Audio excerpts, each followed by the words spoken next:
Hello dear student, स्वागत है आप सभी का शुभम क्लासेस के इस नए वीडियो में। मैं संजीव सर। स्टूडेंट, इस समय जो है हमारा चैप्टर नंबर 1 का रिवीजन चल रहा है, जिसमें कुछ क्वेश्चन के रिवीजन मैंने आपको करवा दिए थे और शेष पार्ट का रिवीजन आज हम करवाने वाले हैं।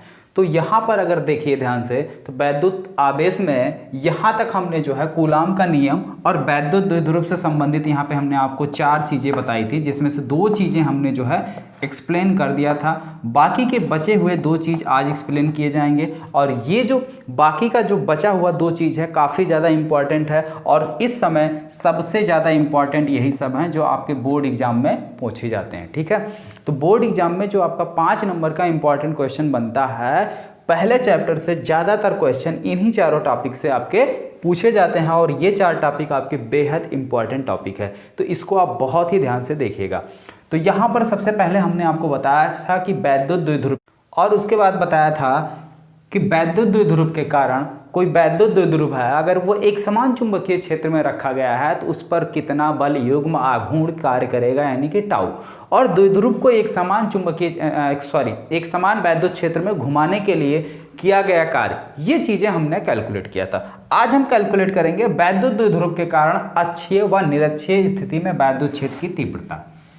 द्विध्रुव के कारण, हेडिंग डालिए, द्विध्रुव के कारण अक्षीय स्थिति में वैद्युत क्षेत्र की तीव्रता, अक्षीय स्थिति में वैद्युत क्षेत्र की तीव्रता।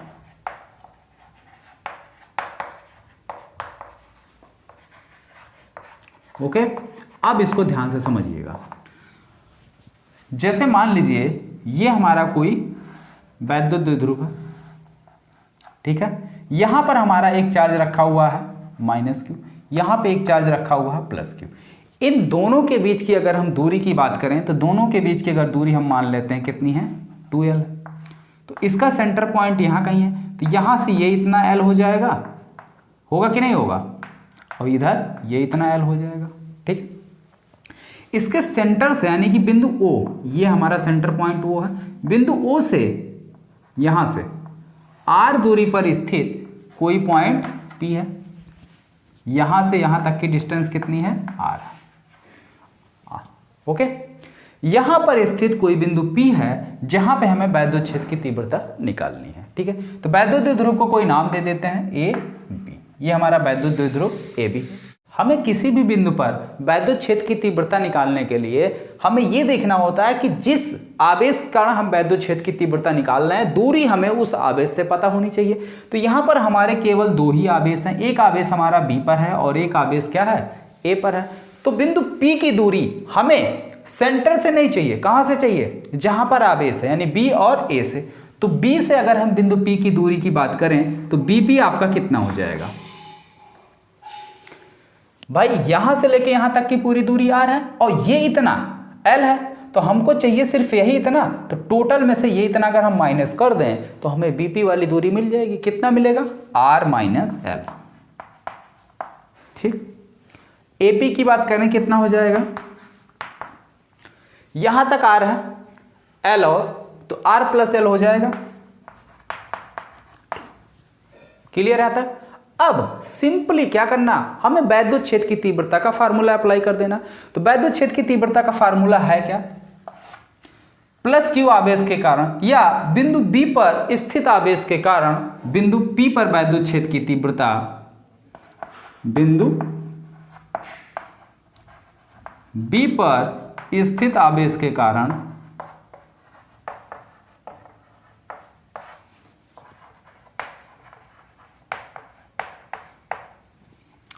बिंदु P पर वैद्युत क्षेत्र की तीव्रता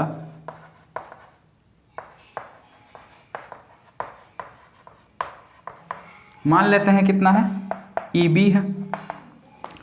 क्या फार्मूला होता है, 1/4πε0, 1/4πε0 Q/r², Q/r²। R का मतलब कौन सी दूरी, बिंदु B से, तो B से P की दूरी कितनी हो जाएगी, R - L का होल स्क्वायर, इक्वेशन नंबर 1। ठीक इसी तरीके से बिंदु A पर जो स्थित आवेश है उसके कारण बिंदु P पर वैद्युत क्षेत्र की तीव्रता कितनी हो जाएगी, मान लेते हैं ये, इसकी वैल्यू कितनी 1/4πε0 Q by R plus L का होल स्क्वायर, इक्वेशन नंबर 2। ठीक है, अब यहां पर ध्यान देने वाली बात यह है कि हमेशा प्लस आवेश के कारण जो वैद्युत क्षेत्र की दिशा होती है वो यानी ई ए के डायरेक्शन इधर हो गई, बी ई बी की डायरेक्शन इधर। ठीक है, और माइनस के कारण वैद्युत क्षेत्र की तीव्रता की जो डायरेक्शन होती है हमेशा माइनस चार्ज की ओर होती है, तो माइनस चार्ज इधर है तो ई ए का डायरेक्शन इधर हो गया। ठीक है, ई ए का डायरेक्शन ये हो गया। अब बिंदु बी पर परिणामी वैद्युत क्षेत्र की तीव्रता कितनी हो जाएगी? भाई देखिए, दो वैद्युत क्षेत्र कार्य कर रहे हैं और दोनों एक दूसरे के अपोजिट हैं, तो परिणामी निकालने के लिए हम क्या करेंगे, जो ज्यादा होगा उसमें से कम वाले को माइनस कर देंगे। तो बिंदु पी पर परिणामी वैद्युत क्षेत्र की तीव्रता ई बराबर क्या हो जाएगा, ज्यादा कौन सा है, ज्यादा ये, इसमें से इसको माइनस कर दो। कैसे पता? क्योंकि जिसका हर छोटा होता है, ठीक है, वही वैल्यू बड़ी होती है। जैसे ऊपर मान लो अगर 10 है, दो जगह, एक जगह 2 लिखा एक जगह 4 लिखा, तो कौन सी वैल्यू बड़ी हुई?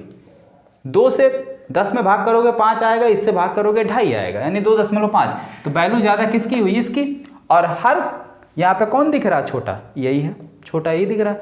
तो यानी बिंदु P पर जो परिणामी वैद्युत क्षेत्र की तीव्रता E बराबर हो जाएगी, वो कितनी हो जाएगी, EB माइनस EA। ठीक है, EB माइनस EA। अब यही हमें क्या करना, माइनस कर लेना, जो आएगा वो मेरा आंसर हो जाएगा। चलिए आप लोग भी माइनस कीजिए अब। ठीक है, अब कॉपी उठा के आप लोग माइनस कीजिए, हम अपना बोर्ड पर कर रहे हैं, देखते हैं और आंसर मैच कीजिए। देखिए यही आ रहा कि कुछ और आ रहा आप लोगों का।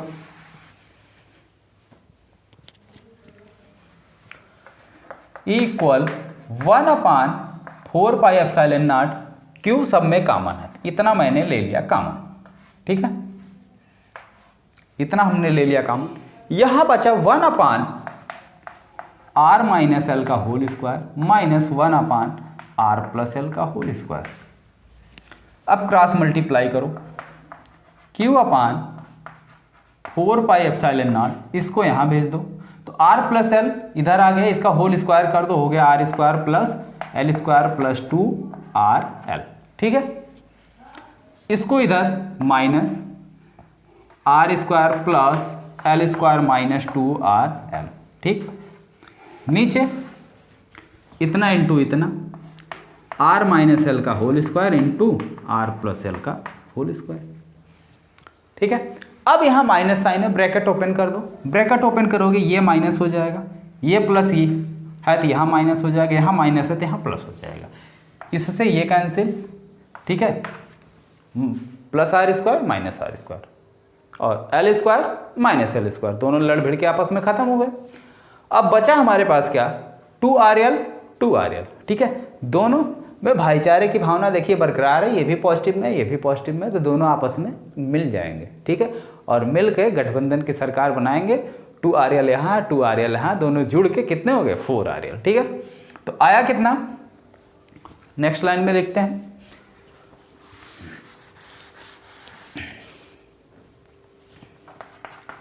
Q/4 pi epsilon not 4rl अपान, ये देखो, ये इनको हम इस तरीके से लिख सकते हैं कि नहीं लिख सकते हैं, r minus L r plus L और कंबाइन का होल स्क्वायर लिख सकते हैं, लिख सकते हैं ना। अगर इनको हम ऐसा लिख सकते हैं तो एक ब्रैकेट में होगा a माइनस भी, एक में होगा a प्लस भी, तो इसको ऐसा भी लिख सकते हैं, r square minus L square और इसका होल स्क्वायर हो सकता है ना। तो नीचे वो चीज़ हो गया हमारा, r square minus L square और इसका होल स्क्वायर। ठीक है, अब Q को अंदर ले जाओ, अब यहाँ पे सॉल्व हो चुका है। अब क्या है, वैल्यू सॉल्व हो चुकी है, थोड़ा सा हम मिटा देते हैं, इसको ही मिटा देते हैं। देखिए, इसको अंदर ले जाओ और 4 को 2 पार्ट में तोड़ दो, फिर भाईचारे की जो भावना बरकरार, उनको आधे से बराबर बांट दो। तो इसको तोड़ देते हैं, 4 को लिख देते हैं 2 × 2 लिख दिए, और जो RL है इस R साइड रखो और L को यहाँ ले आओ इंटू R को थोड़ा सा साइड कर दो। ठीक है, अपान 4 पाई एप्सिलॉन नॉट। यहाँ पे देखो आर की अपेक्षा, हमने तो फिगर मिटा दिया, आर की अपेक्षा यल काफी छोटा है, ठीक है, L is less than R is greater than क्या है एल। तो इसका अगर स्क्वायर किया जाए तो आर स्क्वायर ये ज्यादा बड़ा हो जाएगा किससे, एल स्क्वायर से। तो आर स्क्वायर की अपेक्षा एल स्क्वायर को नगण्य मानने पर, ठीक है, नगण्य का मतलब जीरो मान लिया गया उसको। तो जब जीरो मान लेंगे तो यहां पर ये वैल्यू जीरो, ये स्क्वायर है तो आर स्क्वायर और इसका होल स्क्वायर, तो आर की पावर कितने हो गए 4, नीचे आगे वैल्यू आर की पावर 4। क्यों है आर की पावर 4 है यहां से, अतः एल स्क्वायर को नगण्य मानने पर, ठीक है, तो नगण्य मान लेंगे तो उस वैल्यू जीरो हो जाएगी। तो अब एक आर से एक आर कैंसिल हो गया और 2QL ये क्या होता है, P होता है, द्विध्रुव आघूर्ण, तो 1/4πε0 2P और बटे में R3। ये आ गई भैया आपकी अक्षीय स्थिति में वैद्युत क्षेत्र की तीव्रता, ठीक है, समझ में आ गया। अगर निरक्षीय स्थिति आप कैलकुलेट करेंगे तो निरक्षीय स्थिति के लिए वैद्युत क्षेत्र की तीव्रता जो है वो निकल के आएगी 1/4πε0 P बटे R3, ठीक है। अब इसको भैया देखो लिख हम पहले इसलिए दे रहे हैं क्योंकि सारी वैल्यू हम कैलकुलेट कर देंगे, लेकिन कैलकुलेशन ये सारी चीजें अब इस वाले में यानी निरक्षीय स्थिति वाले में आपको करना होगा। ध्यान से समझिएगा, सारी चीजें हम समझा दे रहे हैं, कैलकुलेशन आप करिएगा। चलिए ये हो गया, नहीं हुआ तो स्क्रीनशॉट ले लो। अब अक्षीय की जगह निरक्षीय कर देते हैं।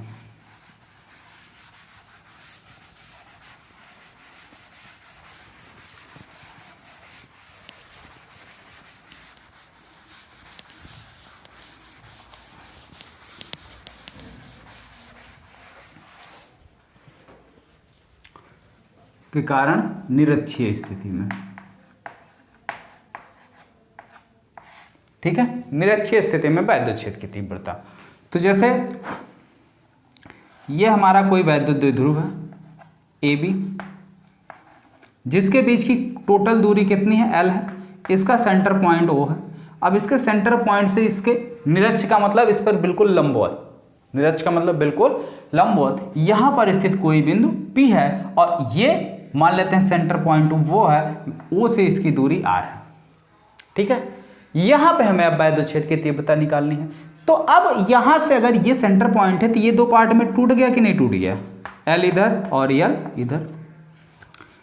हमने कहा कि वैद्युत क्षेत्र की तीव्रता निकालने के लिए हमें डिस्टेंस जो है वो आवेश से चाहिए, तो एक आवेश यहां एक आवेश यहां है, ठीक है, एक चार्ज यहाँ है एक यहाँ है, तो यहाँ से इसकी दूरी कितनी हो गई, ये हो गई, ये हो गई इसकी दूरी। अब देख रहे हैं ये एक समकोण त्रिभुज बन रहा है, ठीक है, त्रिभुज AOP समकोण है। कैसा त्रिभुज है, समकोण त्रिभुज है। तो जब ये समकोण त्रिभुज है तो इसमें समकोण त्रिभुज है तो पाइथागोरस की प्रमेय लागू होनी चाहिए। तो यानी कि AP का स्क्वायर, हमें दूरी AP चाहिए, AP का स्क्वायर बराबर AO का स्क्वायर प्लस OP का स्क्वायर। तो AO कितना है L, OP कितना है R, AP स्क्वायर, ठीक है। ठीक इसी तरीके से अगर हम BP का देखें तो BP स्क्वायर भी हमको यही मिलेगा, OB square plus OP square. OB कितना है L, ये R, ठीक है, दूरी मिल गई। अब आवेश के कारण वैद्युत क्षेत्र की तीव्रता निकाल लेते हैं। बिंदु A पर स्थित आवेश के कारण वैद्युत क्षेत्र की तीव्रता EA 1/4πε0 Q/R स्क्वायर, यानी कि AP स्क्वायर, AP की वैल्यू कितनी है R square, R square plus L square, equation number 1। EB बिंदु B पर स्थित आवेश के कारण वैद्युत क्षेत्र की तीव्रता बिंदु P पर। अच्छा, यहां पे दिशा भी देखनी है, तो इसके कारण जो वैद्युत क्षेत्र की दिशा ये इधर होगी, ये इस साइड होगी, ठीक है, और इसके कारण वैद्युत क्षेत्र की जो दिशा होगी वो इस साइड होगी, ठीक है। क्यों, क्योंकि ये पॉजिटिव चार्ज है और प्लस चार्ज से दूर की तरफ होती है और एक ही माइनस की तरफ। यहां दिशा आप ब्रैकेट में लिख सकते हैं P से एक, ठीक है, P से एक ही ओर। इसकी वैल्यू 1/4πε0 क्यू बटे R square plus L square. Equation number 2, इसकी दिशा अगर बात की जाए तो इसकी दिशा बी से पी। ठीक है, अब देखिए भाई दोनों परिणाम में बराबर है, एक इधर लग रहा है एक इधर लग रहा है, तो परिणामी इनके बिल्कुल बीचों बीच से जाएगा। परिणामी कहां से जाएगा? इसके बिल्कुल बीचों बीच से होकर जाएगा। ठीक है, तो ये परिणामी वैद्युत क्षेत्र की तीव्रता होगी। ठीक है, अगर हम मानते हैं ये कोण थीटा है, ठीक है, तो ये कोण भी थीटा होगा। ओके, ये कोण भी हमारा क्या हो जाएगा? थीटा हो जाएगा। अब इसको हम क्या करें? दो लंबवत घटक में तोड़ दें। किसको? ये है हमारा EA और ये है हमारा EB। तो EA और EB को दो लंबवत घटकों में तोड़ देते हैं। तो दो परपेंडिकुलर घटक में तोड़ते हैं, तो काश इसके साथ लगा हुआ, मतलब थीटा इसके साथ लगा हुआ है, तो दो लंबवत घटकों में तोड़ेंगे तो एक इधर हो जाएगा EA cos थीटा और इधर EA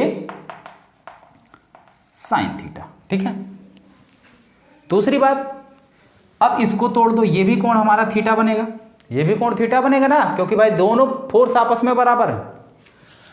तो इसको अगर तोड़ेंगे, तो अगर इसको तोड़ते हैं तो ये हो जाएगा हमारा EB, ये भी है ना, तो EB cos थीटा और एक इधर बनेगा EB sin थीटा, और EB sin theta EA sin theta ये एक दूसरे को कैंसिल कर देंगे। ठीक है, तो बिंदु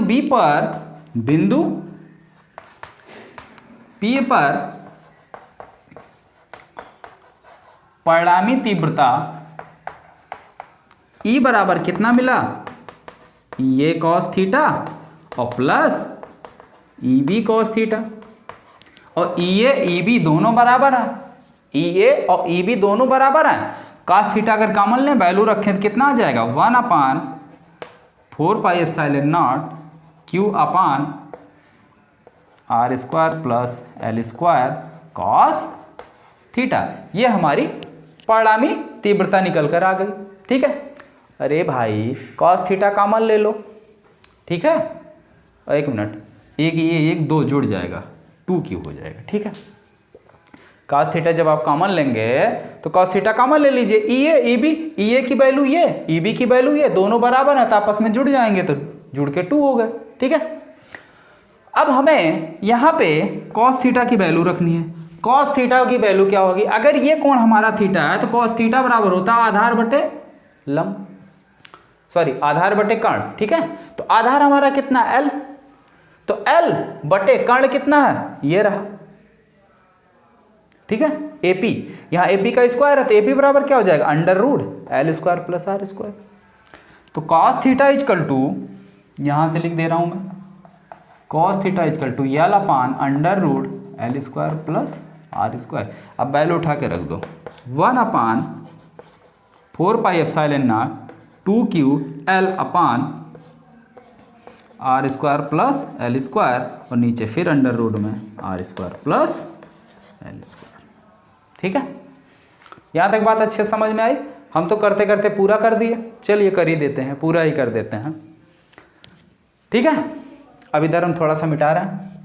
यहाँ समझ में आया ना, क्योंकि इसको दो क्षैतिज और ऊर्ध्वाधर घटक में तोड़ा जाता है। जैसे देखिए ये है, इस थीटा कोण पर कोई वैल्यू जा रही है, तो इसको अगर हम, ये हमारा E है, इसको अगर क्षैतिज और लंबवत, तो क्षैतिज ये हो जाएगा और लंबवत वाला ये। तो क्षैतिज यानी जिसके साथ कोण होता है वो कॉस में जाता है, तो ये हो जाएगा E cos, और जिसके साथ कोण नहीं होता है वो हो जाता है E sin। ठीक है, ओके।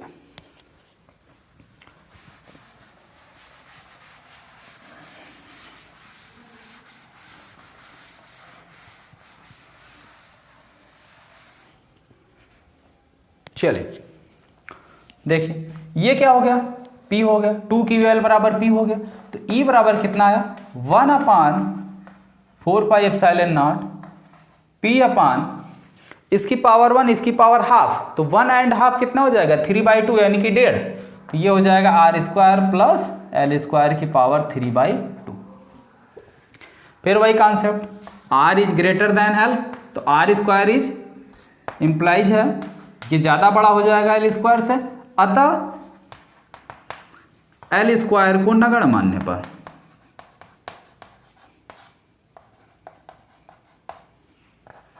ठीक है, तो नगण्य मानने 0 मान लो, तो जब 0 मान लोगे तो ये चीज 0 और इसकी पावर आर स्क्वायर और गुणे 3/2, इससे ये कैंसिल आया सीधे कितना r की पावर 3, तो वैल्यू e बराबर कितनी मिल गई हमको 1/4πε0 p/r³, यही ना वैल्यू आई थी निरक्षीय स्थिति की। ठीक है, नोट कर लीजिए। उसके बाद नेक्स्ट टॉपिक देखा जाए। चलिए देखिए, नेक्स्ट टॉपिक है हमारा गॉस की प्रमेय। ठीक है, अब गॉस की प्रमेय क्या कहती है कि गॉस की प्रमेय कहती है कि किसी भी बंद पृष्ठ से संबंधित कुल वैद्युत फ्लक्स उस बंद पृष्ठ से संबंधित कुल आवेश का 1/ε गुना होता है, यानी कि phi E = Q/ε0। ठीक है, अब देखो गॉस की प्रमेय काफ़ी ज़्यादा इंपॉर्टेंट है और उसके ये 2 अनुप्रयोग ये भी बहुत ही इंपॉर्टेंट है। तो ये अलग से डेरिवेशन हमने कई सारे करवा रखे हैं। अब क्या कर रहे हैं कि गॉस की प्रमेय और अनंत लंबाई के आवेशी समतल तार के कारण वैद्युत क्षेत्र की तीव्रता और समतल चादर के कारण वैद्युत क्षेत्र की तीव्रता, इन दोनों वीडियो अलग अलग पार्ट में हमने बनाया है, उसका लिंक नीचे डिस्क्रिप्शन बॉक्स में हम दे रहे हैं, आप लोग उसको यहाँ से तैयार कर लीजिए। ओके, और बाकी इस चैप्टर नंबर 1 आपका अच्छे से पूरी तरीके से कंप्लीट हो गया है। तो अब चैप्टर नंबर 1 में अगर किसी को कहीं पर भी कोई डाउट हो तो आप नीचे कमेंट बॉक्स में कमेंट करके पूछ सकते हैं। और अगर वीडियो तो भाई सभी को पसंद आया ही होगा तो उसके लिए आप एक लाइक कर दीजिए, और अगर आपका कोई डाउट हो तो आप पूछ सकते हैं। ठीक है, बाकी मिलते हैं नेक्स्ट वीडियो में। अब थोड़ा सा सिलेबस जो है आपका जो चैप्टर चल रहा है परमाणु, उसको थोड़ा सा आगे बढ़ाते हैं। ठीक है, जैसा कि हफ्ते में 2 दिन सिलेबस, 1 दिन न्यूमेरिकल और 3 दिन जो है रिवीजन का कार्यक्रम चलेगा। ठीक है, तो इसी के अकॉर्डिंग अब आपकी बोर्ड एग्जाम की तैयारी चलेगी। और जो लोग भी अभी तक चैनल को सब्सक्राइब नहीं किए हैं वो चैनल को सब्सक्राइब कर लें और बेल आइकन का बटन भी दबा लें, जिससे हमारी आने वाली हर एक नई वीडियो की अपडेट आपको मिल जाए। और वैसे भी डेली फिजिक्स की क्लासेस जो है वो शाम के 6 बजे ही रेगुलर बेसिस पे चलती हैं। ओके स्टूडेंट, तो तैयार कीजिए अच्छे से।